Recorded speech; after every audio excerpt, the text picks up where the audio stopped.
नमस्कार प्रशिक्षुओं, आपका मेरे चैनल पर हार्दिक स्वागत है। आज प्रशिक्षुओं मैंने सोचा है कि हम लोग एजुकेशन के अलावा कुछ विषयवार अध्ययन भी करें। ऐसी मुझे कुछ रिक्वेस्ट भी आई तो मैंने कहा चलिए इस पर हम विचार करते हैं और कुछ विषयवार अध्ययन हम लोग करते हैं। तो प्रशिक्षुओं, आज इस वीडियो में मैं आपके लिए लेकर आई हूँ फर्स्ट सेमेस्टर का पेपर, सामाजिक अध्ययन का पेपर। जी हाँ, इसमें मैंने विषय जो चुना है वो है ज्योग्राफी, और ज्योग्राफी का एक इंटरेस्टिंग टॉपिक जो मुझे बहुत पसंद है और वो है सौर मंडल। तो इसलिए प्रशिक्षु आज मैंने सौर मंडल को चुना है। चलिए देखते हैं सौर मंडल में क्या क्या चीज़ें हैं।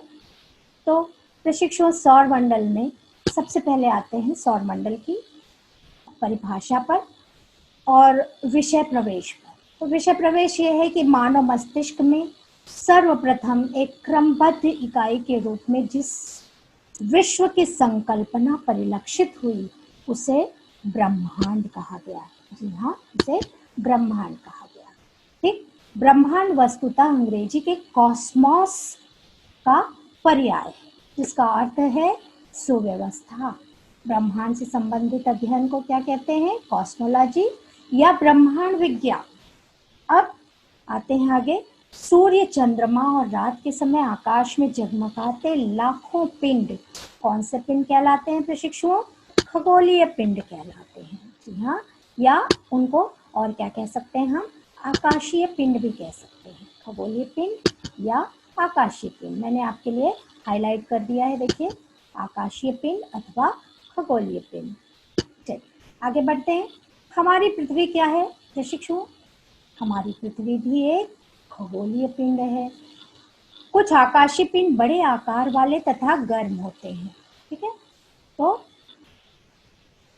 गर्म होते, वास्तव में ये पिंड गैसों से बने होते हैं। गर्म क्यों होते हैं? क्योंकि उनमें कंटिन्यूअस फ्यूजन रिएक्शन होता रहता है और इनके पास स्वयं की ऊष्मा व प्रकाश होता है जिसे वे अधिक मात्रा में उत्सर्जित करते हैं। इन खगोलीय पिंडों को क्या कहते हैं? जी हाँ, आपका फेवरेट स्टार, यानी कि तारा। कई बार होता है कि जब आपसे पूछा जाए कि सूर्य क्या होता है तो कई बच्चे बताने में असमर्थ हो जाते हैं, उन्हें नहीं पता कि सूर्य भी क्या है, एक तारा है। पर आप प्रशिक्षु ऐसे नहीं है। जी हाँ, जैसे ही आपसे पूछा जाएगा आप जरूर बता देंगे कि सूर्य क्या है, एक तारा है। मगर अन्य तारों की अपेक्षा क्यों सूर्य हमें ज्यादा चमकदार दिखाई देता है? क्योंकि वो हमारे समीप है, जिसके कारण वो हमें आकार में भी बड़ा और चमकीला दिखाई पड़ता है। हमारे सूर्य जैसे लाखों तारे और भी हैं जो हमसे अधिक दूर होने के कारण उनकी ऊष्मा या प्रकाश को हम महसूस नहीं कर पाते और वे आकार में छोटे दिखाई देते हैं। खगोलीय पिंडों का एक दूसरा वर्ग भी है। जी हाँ, आप समझ ही गए होंगे मेरा इशारा क्या है। और उनमें, लेकिन उनमें उनका प्रकाश होता है, स्वयं का प्रकाश होता है? नहीं, ना उनके अंदर उनका प्रकाश होता है, ना उनके अंदर उनकी ऊष्मा होती है। वे केवल सूर्य जैसे तारों से प्राप्त प्रकाश को ही रिफ्लेक्ट या परावर्तित करते हैं। ऐसे आकाशीय पिंडों को क्या कहते हैं? आपका फेवरेट ग्रह जिस पर आप रह रहे हैं, चारों ओर घूमने वाला, क्या कहलाता है? ग्रह कहलाता है। अब आइए, ग्रह जिस पर हम रहते हैं वो क्या है? हमारी पृथ्वी। देखिए, आप बहुत सारे ग्रहों को देख सकते हैं। मैंने पिक्चर आपके लिए कलेक्ट किया है google.com से, उसके लिए उनका धन्यवाद। और देखिए, अर्थ, नेपच्यून, यूरेनस, सैटर्न, जुपिटर, ठीक है, ये सारे हमने कलेक्ट किए हैं आपको दिखाने के लिए। हमारी पृथ्वी भी एक ग्रह है, आपको मालूम ही है। इसका स्वयं का प्रकाश नहीं है बल्कि यह सूर्य से ऊष्मा और प्रकाश प्राप्त करती है और स्वयं को प्रकाशित करती है। तो हमारे यहाँ जानते ही हैं, दिन इसीलिए होता है क्योंकि हमें जो सूर्य से रोशनी मिलती है। ग्रह को अंग्रेजी भाषा में क्या कहते हैं? इंग्लिश में हम हमारा प्लैनेट कहते हैं, जो ग्रीक भाषा के शब्द प्लैनेटाई से बना है, जिसका शाब्दिक अर्थ क्या होता है? चारों ओर घूमने वाला। जी हाँ, सूर्य, ग्रह, उपग्रह तथा अन्य खगोलीय पिंड जैसे क्षुद्र ग्रह, बाद में हम देखेंगे, क्षुद्र ग्रह, उल्काएं और धूमकेतु, ठीक, अभी हम इसके बारे में भी पढ़ेंगे। मीटियोर्स और मेटियोराइट्स, धूमकेतु आदि को संयुक्त रूप से सौर मंडल या सौर परिवार कहते हैं। तो मात्र सूर्य ही नहीं, यानी कि तारे, ग्रह, उपग्रह, सैटेलाइट्स यानी चांद और इन जैसे खगोलीय पिंडों को के साथ साथ मेटियोराइट्स, स्टेरॉइड्स, ये सब भी क्या आते हैं, सौर परिवार में शामिल है। सूर्य अपने परिवार का क्या है, वह मुखिया है। जी हाँ, अपने परिवार का वह मुखिया है और सभी सदस्यों को क्या देता है, वह ऊष्मा और प्रकाश प्रदान करता है। सूर्य के मुखिया होने के कारण ही इस परिवार को क्या कहा जाता है, सौर परिवार। जी हाँ, इसका इंजन सूर्य है, सौर मंडल या सौर परिवार कहा जाता है। आगे बढ़ते हैं प्रशिक्षुओं। हमारे सौर मंडल में सूर्य की स्थिति देखिए, कई प्रकार की सूर्य की मैंने तस्वीरें आपको दिखाई हैं। हमारे सौर मंडल में सूर्य जो है वो उसका सबसे बड़ा सौर मंडल का सदस्य है। हमारी पृथ्वी से तो यह तारा 10 लाख गुना बड़ा है। यह गर्म गैसों से, जी हाँ, यहाँ कंटिन्यूअस फ्यूजन रिएक्शन, हाइड्रोजन का हीलियम कन्वर्जन होता रहता है। इसका गुरुत्वाकर्षण बल इससे सौर परिवार के सदस्यों को बांधे रहता है। सूर्य सौर मंडल के लिए प्रकाश और ऊष्मा को हाईलाइट कर दूं आपके लिए, एकमात्र स्रोत है। इस ऊर्जा के अभाव में पृथ्वी बिल्कुल ठंडी और निर्जीव हो जाएगी। तो सूर्य पृथ्वी से लगभग 15 करोड़ किलोमीटर, देखिए बहुत ध्यान से, 15 करोड़ किलोमीटर दूर है। ठीक, लेकिन तब भी देखिए उसकी गर्मी से हम जीवित हैं। तो ये है हमारे सूर्य और पृथ्वी का आपसी म्यूचुअल डिपेंडेंस। तो प्रकाश की गति, अब आ जाइए प्रकाश की गति पर। प्रकाश की गति जो हमारे पृथ्वी पर पड़ती है लगभग 3 लाख किलोमीटर प्रति सेकंड है।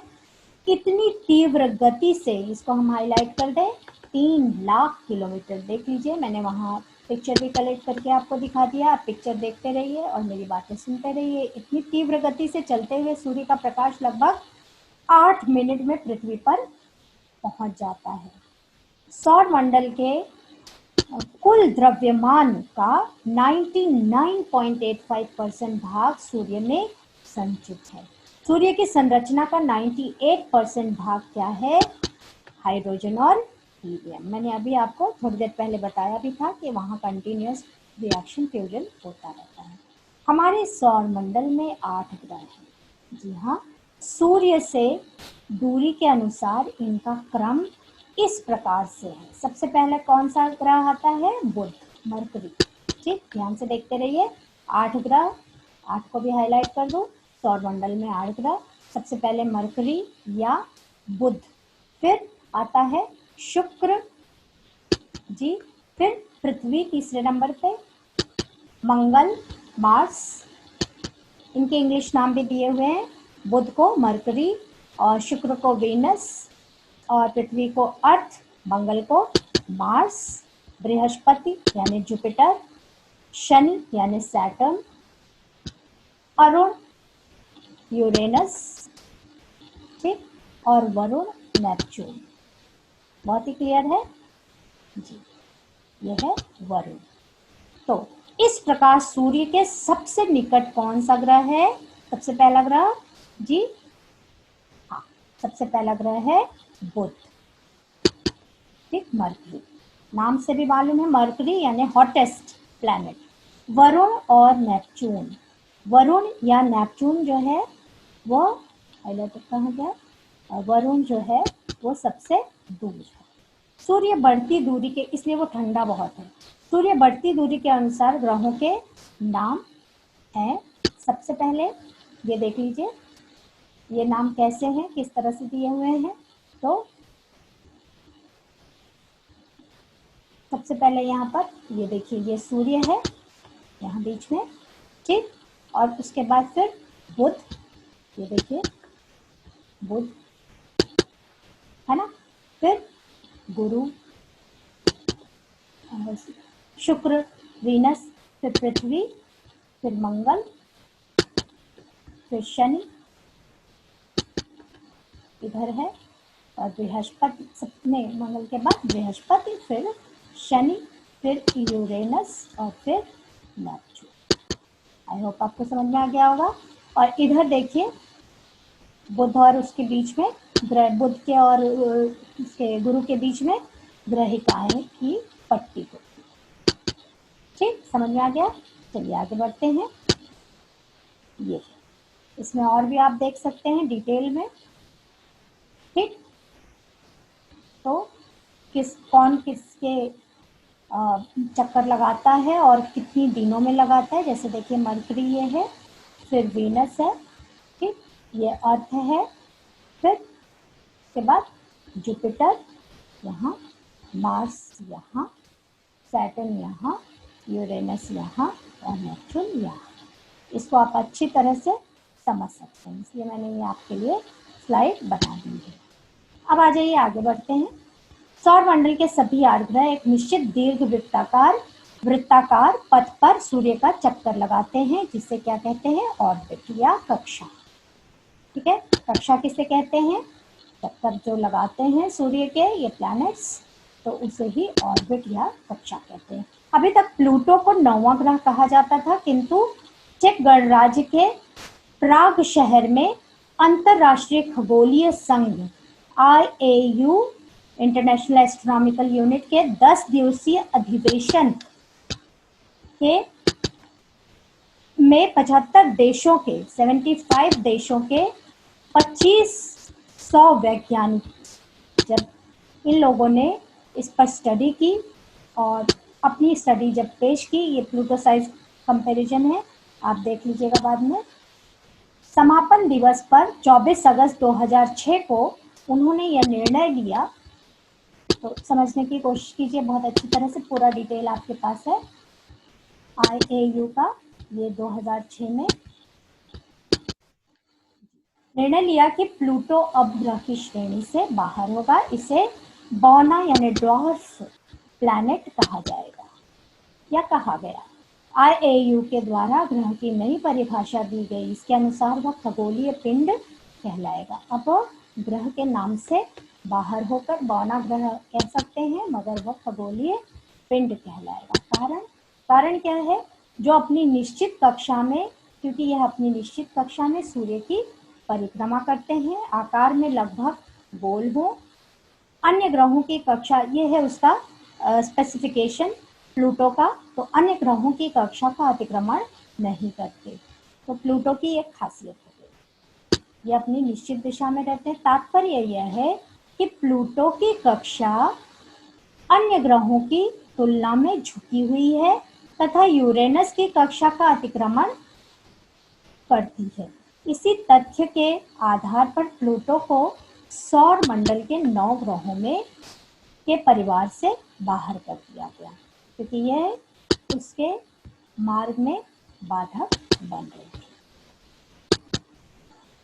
प्लूटो की कक्षा अन्य ग्रहों की तुलना में झुकी हुई है, ठीक है, यूरेनस की कक्षा का अतिक्रमण करती है। इसी तथ्य के आधार पर प्लूटो को सौरमंडल के 9, ये फिर से रिपीटेड है, यही सेम चीज, इसलिए उसे बाहर कर दिया गया है। अब आ जाते हैं पृथ्वी। पृथ्वी से देखिए ये सूर्य है, मरकरी, वीनस ये पोजीशन है, और Mars, Jupiter, Saturn, Uranus, Neptune. ठीक है, अब पृथ्वी से बुध, शुक्र, मंगल, बृहस्पति व शनि ग्रह नग्न आंखों से, नेकेड आइज से हमें दिखाई देते हैं। ग्रहों के घटते हुए आकार के क्रम में नाम है।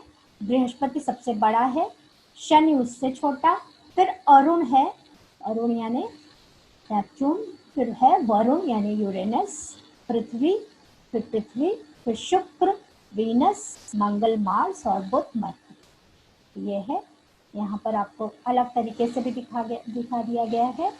ठीक है, तो समझ लीजिए आप, ये है।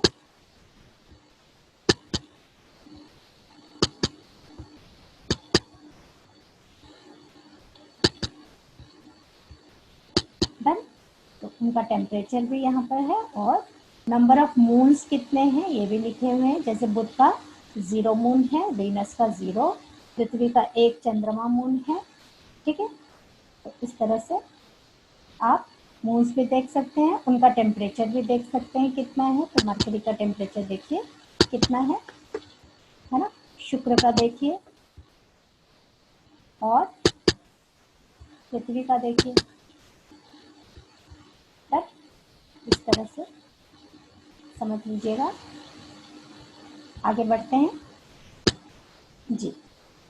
ये बुध ग्रह सूर्य से सर्वाधिक नजदीक स्थित है।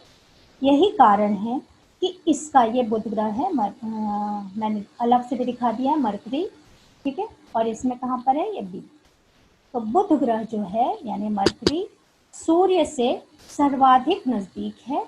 यही कारण है कि इसका दैनिक तापांतर सर्वाधिक है। टेम्परेचर इसका बहुत ज़्यादा, ये है सन, देखिए ये है सन, और सन के पास में है ये मरकरी।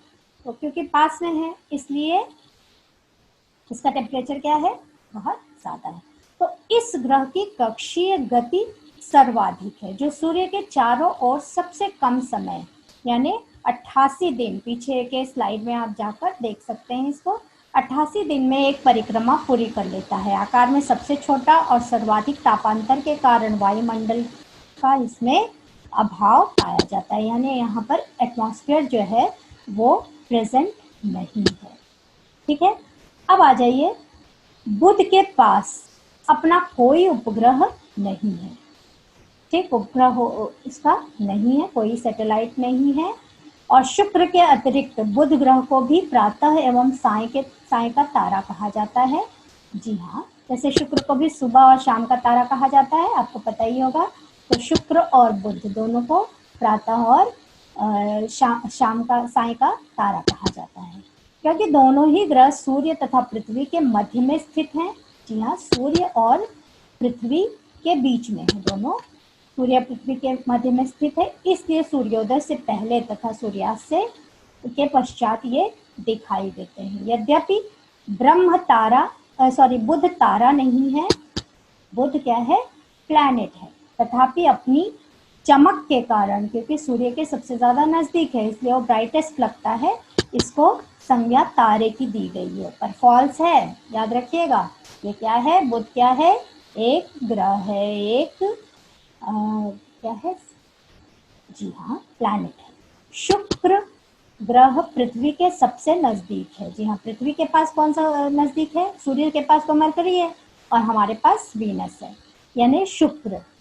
ठीक, इसका द्रव्यमान आकार में पृथ्वी के समान है, इसलिए इसे पृथ्वी का ही बहन ग्रह यानी सिस्टर प्लैनेट कहा जाता है।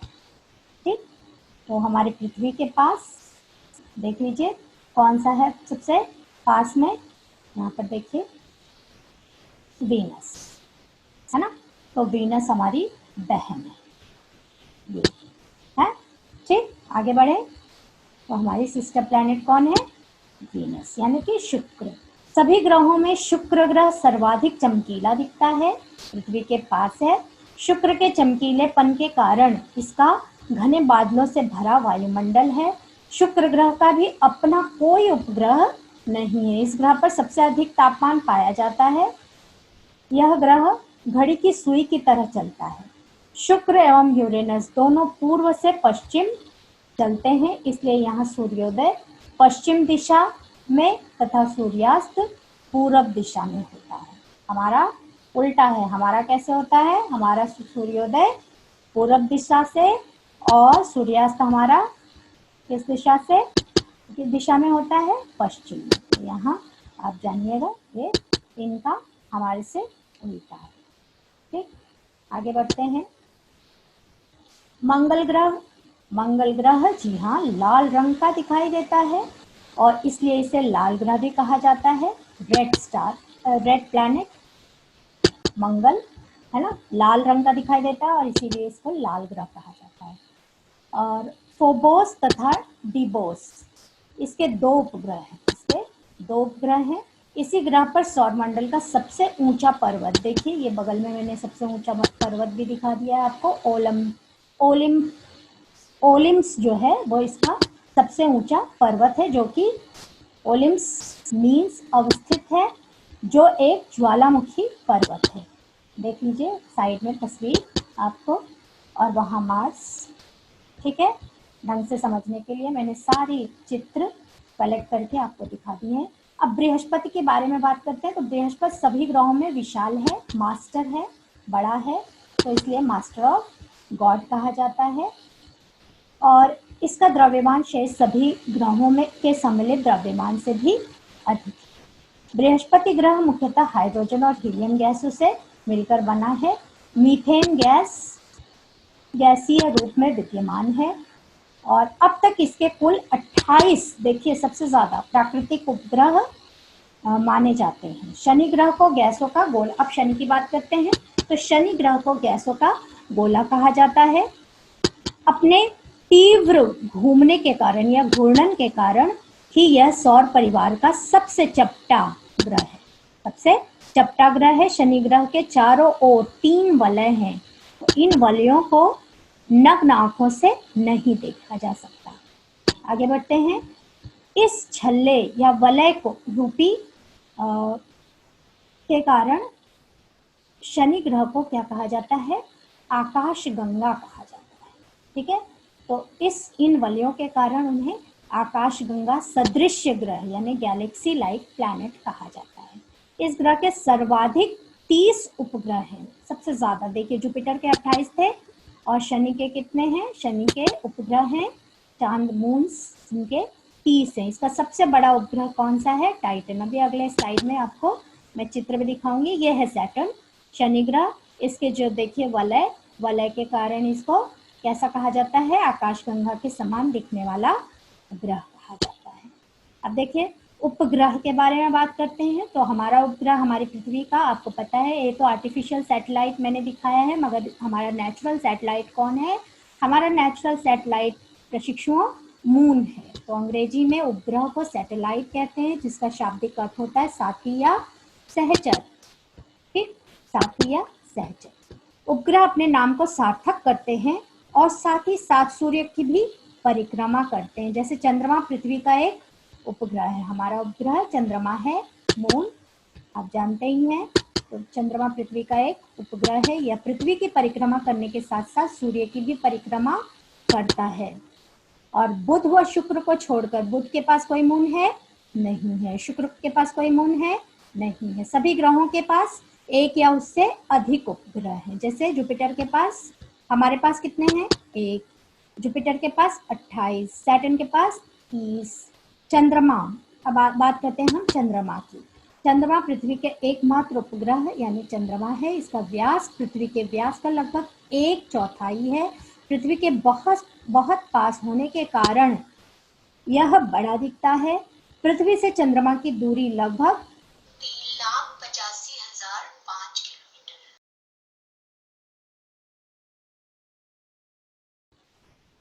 चंद्रमा द्वारा परावर्तित प्रकाश पृथ्वी तक 1.25 सेकंड में पहुंचता है। चंद्रमा पृथ्वी की एक परिक्रमा 27 दिन 27 डेज व 8 घंटे में दूरी तय करता है।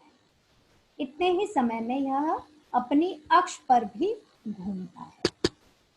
ठीक है, यही कारण है कि हमें चंद्रमा का सदैव एक ही भाग दिखाई देता है। चंद्रमा पर न पानी है न वायु। ये देखिए मैंने इस पिक्चर में आपको दिखाया कि वाटर है या नहीं, या वायु है या नहीं। अब देख लीजिएगा चंद्रमा पर किस तरह से प्रेजेंट है, कहाँ कहाँ वाटर है। थोड़ा थोड़ा वाटर दिखाई दिया था। अब आते हैं क्षुद्र ग्रह पर। क्षुद्र ग्रह यानी एस्टेरॉइड्स। एस्टेरॉइड्स क्या है? मंगल, ये देखिए मंगल, ये है बृहस्पति। ठीक है, मंगल और बृहस्पति की कक्षाओं के बीच विशाल अंतराल में अनेक छोटे छोटे पिंड हैं। उस स्लाइड में, पीछे की बैक स्लाइड में जाकर आप लोग देख लीजिएगा, जहां मैंने दिखाया था, जो सूर्य की परिक्रमा करते हैं। इन्हें क्षुद्र ग्रह या ग्रहिकाएं भी हमने दिखाया था आपको उस समय। तो इन्हें क्षुद्र ग्रह या ग्रहिकाएं कहते हैं। ये देखिए क्षुद्र ग्रह या क्षुद्रग्रहिकाएं प्रत्येक क्षुद्रग्रह को अपनी कक्षा, प्रत्येक क्षुद्रग्रह की अपनी कक्षा है जो एक विशाल क्षेत्र में अवस्थित है, और ऐसा विश्वास है कि क्षुद्र ग्रह जो है वो द्रव्य के वह खंड हैं जो किसी कारण ग्रह का रूप नहीं ले पाए हैं, यानी ग्रह बनते बनते वो रह गए हैं। अब आ जाइए हम धूमकेतु की बात करते हैं। पुच्छल तारा, हाँ, उन्मुक्त पुच्छल तारा या धूमकेतु या टूटता तारा हम लोग कहते हैं, या कॉमेट कहते हैं। तो ये है कॉमेट, देखिए धूमकेतु। ठीक, तो धूमकेतु जान लीजिए। धूमकेतु बहुत छोटे आकार के खगोलीय पिंड हैं जो दीर्घवृत्तीय कक्षाओं में सूर्य की परिक्रमा करते हैं। ये पृथ्वी से केवल तभी दृष्टिगोचर होते हैं जब वे सूर्य के बहुत ही निकट आ जाते हैं तो चमकने लगते हैं। इसकी विशेषता है यह एक छोटी चमकदार शीर्ष, देखिए हेड, इसका हेड देख लीजिए, और उसके पीछे एक टेल होती है ना, हेड और उसके पीछे एक लंबी पूंछ, देखिए ये हेड है और ये टेल है ना। तो ये है उसके पीछे। धूमकेतु की पूंछ सदैव सूर्य से विपरीत दिशा में होती है। तो अगर हेड इधर है तो सूर्य किस तरफ होगा, इसी तरफ, लेकिन पूंछ जो है उसकी उसके विपरीत दिशा में होगी। हेली एक ऐसा ही धूमकेतु है जो लगभग 76, हाँ हेलीज कॉमेट दिखाई देता है ना 76 साल बाद, हर 76 साल बाद हेलीज कॉमेट दिखाई देता है। ठीक है, आगे बढ़ते हैं। धूमकेतु के बाद उल्काएं यानी मीटियोर्स। उल्काएं एवं उल्का पिंड, ठीक, उल्काएं एवं उल्का पिंड। तो उल्काएं किसको कहते हैं, उल्काएं इंग्लिश में मेटियोर्स और उल्का पिंड इंग्लिश में मेटियोराइट्स। देखिए उल्काएं बहुत छोटे आकार के पतले जैसे पिंड हैं जो सूर्य के चारों ओर परिक्रमा कर रहे हैं। इनके अस्तित्व का ज्ञान हमें तब होता है जब इनमें से कोई संयोगवश पृथ्वी के वायुमंडल में प्रवेश कर जाता है। जी हाँ, कभी कभी इनकी वर्षा भी देखी गई, कई खेतों में, बिहार के मधुबनी में पाया गया, एक बार प्रतापगढ़ में भी पाया गया। तो संयोगवश पृथ्वी के वायुमंडल में प्रवेश कर जाता है। जब कोई उल्का पृथ्वी के, तो हम लोग कहते हैं कोई सेलेस्टियल बॉडी गिरी, कुछ उल्का पिंड गिरे पृथ्वी के वायुमंडल में प्रवेश करते, यह वायु के घर्षण से गर्म होकर ऊष्मा उत्पन्न करती है, फलतः उल्का चमकने लगती है और कुछ समय में ही यह वाष्पित हो जाती है। उल्काओं को सामान्यतः हम लोग कहते हैं टूटता तारा, वो देखो टूटता तारा है ना, इस तरह से हम लोग कहकर खेतों में गिरते हैं। पंजाब वगैरह में भी कई बार गिरा है, प्रतापगढ़ में गिरा है, मधुबनी बिहार में भी गिरा पाया गया है। ये देखिए डिफरेंट काइंड्स ऑफ मेटियोर्स मैंने कलेक्ट करके आपको दिखा दिए हैं। ये देखिए, ये तो स्टेरॉइड है और ये meteors, different kind of meteors, ताकि आपको क्लियर हो जाए। ये बड़े ही चट्टान रूपी, इसको रॉक्स ऑफ स्पेस भी कहा जाता है, चट्टान रूपी होते हैं। ये देखिए पृथ्वी पर इनका शावर हो रहा है, लेकिन ये तारे नहीं है। ठीक है, ये तारे नहीं है, चमकदार तो होते हैं लेकिन तारे नहीं है। कुछ उल्काएं आकार प्रकार में इतनी अधिक बड़ी होती हैं कि वायुमंडल में पूरी तरह वाष्पित होने के पहले ही पृथ्वी पर आ गिरती हैं। इन्हें उल्का पिंड कहते हैं। ये है उल्का पिंड, इस तरह से दिखते हैं। आइए, तारे व तारामंडल। ये देखिए, ये एक सिंगल तारा है, तारे और तारामंडल। तारा हमारा सूर्य भी है, जानते हैं आप। तारे ऐसे खगोलीय पिंड जो लगातार प्रकाश एवं ऊष्मा उत्सर्जित करते हैं। सूर्य भी एक तारा है जो पृथ्वी के नजदीक होने के कारण अधिक बड़ा दिखाई देता है। अन्य तारे हमें बिंदु, ये देखिए एक बिंदु है ना, एक बिंदु यानी कि एक डॉट के रूप में दिखाई देते हैं क्योंकि यह पृथ्वी से बहुत अधिक दूरी पर स्थित है। तारे दिन व रात दोनों ही समय है ना, ठीक है, क्योंकि सूर्य प्रेजेंट रहता है ना, सूर्य की रोशनी रहती है तो हमें बाकी तारे दिन में नहीं दिखाई देते। दोनों ही समय आकाश में उपस्थित रहते हैं। दिन में सूर्य के प्रकाश के कारण ये हमें दिखाई नहीं देते। ध्रुव तारा सदैव उत्तर दिशा में चमकता है। इसकी किरणें उत्तरी ध्रुव पर 90 अंश का कोण बनाती हैं। अब देखिए तारामंडल है ना, तारामंडल या कॉन्स्टेलेशन, तारों के किसी समूह को तारामंडल कहते हैं।